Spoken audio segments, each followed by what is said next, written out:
The Jonard Industries UST-175 is a 3-level cable stripper designed specifically for mini coaxial cables such as the ComScope cable number 73508, Belden 735A1, and other similar mini coax cables. The UST-175 will strip 0.625 inches of the outer jacket on the first level of the cable. The second level strips the cable braid exposing 0.156 inches of dielectric, and the third level strips the dielectric coating exposing 0.156 inches of the 26 AWG center conductor.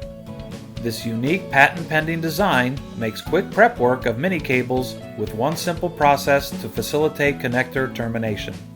Follow this 5-step process for mini cable stripping. First, squeeze the tool jaws open and insert the cable up to the stop. Next, allow the jaws to close.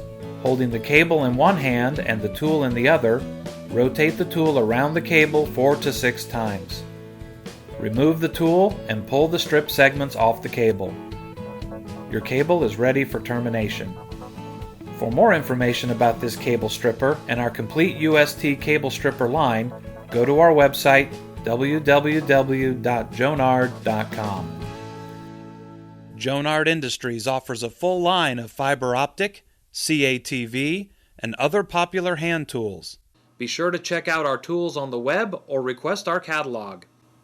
We thank you for choosing Jonard Industries, a technologically advanced manufacturer and your source for high-quality tools.